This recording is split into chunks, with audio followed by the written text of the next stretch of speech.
statistics show that marriages are lasting less and less has become quite common, and second marriages with children from previous marriages.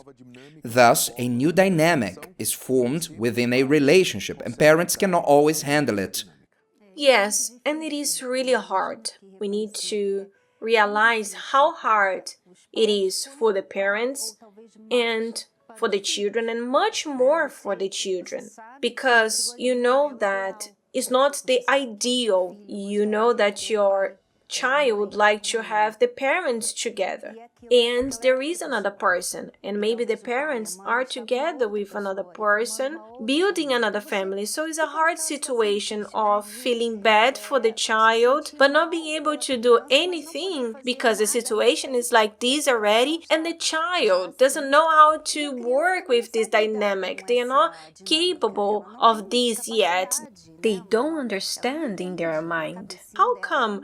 So they think, how is this person trying to replace my mom or my dad? How is that possible? Even though the parents can talk to the child, trying to explain, to telling them, look, everything will be fine.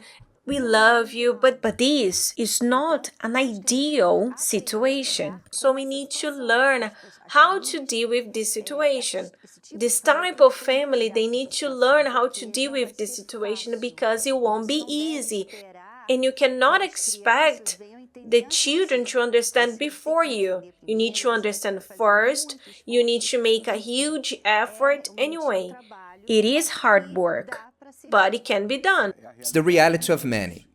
And if the couple do not pay attention to this, the children will suffer and the relationship will also suffer. What are you going to do then? Leave for the third and fourth marriage? It is an instinct that if you came from a family that your parents lived well until the end, you want to repeat that. And the opposite is also true. Your parents didn't live well and went to different relationships and you dealt with that in a normal way, the probability is that you will do the same throughout your adulthood and the pain will be great. And even the parents that their marriage didn't work and married someone else, one thing is for you to work on this other marriage, for your children to see this is not how it works. It's not the standard. What we see is that it didn't work, so let's move on to the next marriage. And people, they go to the next relationship and the child grows thinking that nothing will last. So even though we went through a frustration, divorce, it doesn't mean that your child will think like this. If on your next marriage, for you to do differently, for you not to treat marriage like the first one. But many have the syndrome where they think, it didn't work out with this one is not working as well. So they have this habit of not making an effort to make the relationship work. I don't need to fight. I already went through this once. I won't go for this anymore. So this is also teaching the children. This is how it is. And it's not only with marriage, but with life, everything in life. You won't stick to anything. It's not worth it. If marriage is not worth making an effort for it to work, what else in the world will be worth making the effort for? So it is a trend that will not benefit society. As much as people try to normalize and even glamorize this issue of relationships, disposability, the truth is that not only statistically, but instinctively, every human being, all of us, know that the best thing is to have a partner for life, until the end. And I will prove to you this is true.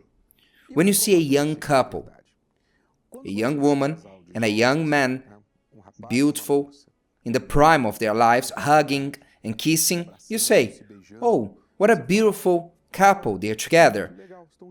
but your heart melts when you see an old gray-haired couple treating each other well. Am I right? Why? Because in this image we see the figure of true love, the love that beats time, that overcame age, sexual attraction, and all the problems that the couple faced together. And we admire this because deep down, that's what everyone wants. That's why people must be guided by what they know is right rather than by what others say is right. Society changes, but the human being is the same. It is an instinct of every human being in all cultures. The reality is that you may be bringing children from other relationships or having already entered a family with children from another relationship, which requires that you see everyone as a team. In a team, each member has a role. If one tries to take the role of the other, it won't work. It will be disrespectful and overloading, and the team will not work well. And whoever in this team does not fulfill their role will leave a heavy weight on the other. Therefore, everyone has their role to play. The child has their role. In addition, this family's biological mother or father must put their children in their place. This father or mother must teach their children to respect the present father or mother figure and not put one against the other. Oh, I know this is not your mother or your father. This will generate disrespect. Children have their role. The new father or mother is also there with their role. And the biological parent has their role. Everyone has to know their role within this team. If this goes off the rails, they will inevitably have problems. You need to have this understanding. If today's video helped you and you know someone that could benefit from it, share it with them, and if you haven't subscribed to the channel, you may do so now. See you later.